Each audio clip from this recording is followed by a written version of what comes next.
僕人敬聽三代經課5月18號，約翰福音13章31至35節。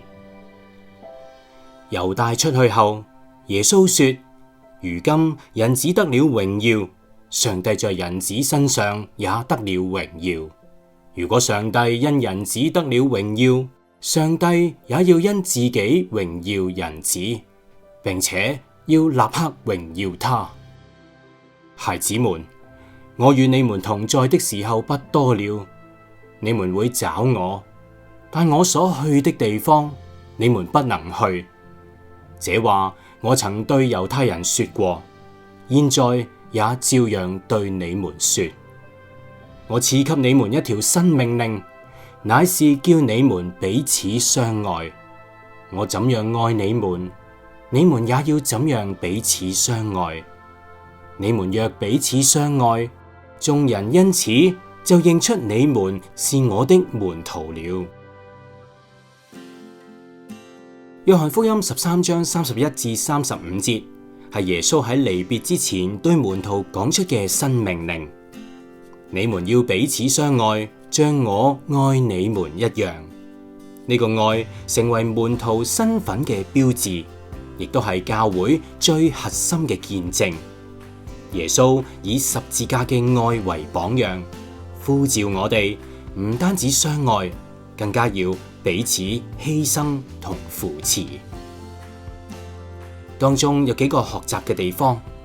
第一，愛係耶穌俾門徒最清楚嘅使命同命令。我再講一次，愛係耶穌俾門徒最清楚嘅使命同埋命令啊。第二，真正嘅愛係主動、犧牲同埋不求回報嘅。我重複，真正嘅愛係主動、犧牲同埋不求回報啊。第三，教會對愛最大嘅見證唔係言語，而係彼此嘅愛。第三，教會對愛最大嘅見證唔係言語，而係彼此之間嘅愛。反思問題：我係咪喺群體裏面活出主嘅愛，使到人睇出我係耶穌嘅門徒呢？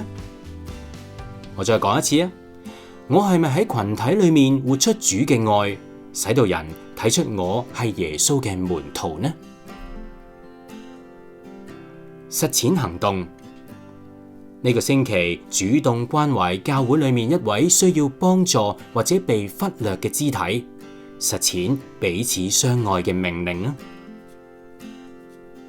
我重複，呢個星期主動關懷教會裏面一位需要幫助或者被忽略嘅肢體，去實踐彼此相愛嘅命令啦。如果你喺今日嘅經文有咩得着，或者對讀經想同大家分享嘅，歡迎你留言啦，我哋一齊討論下，彼此造就，願主祝福大家。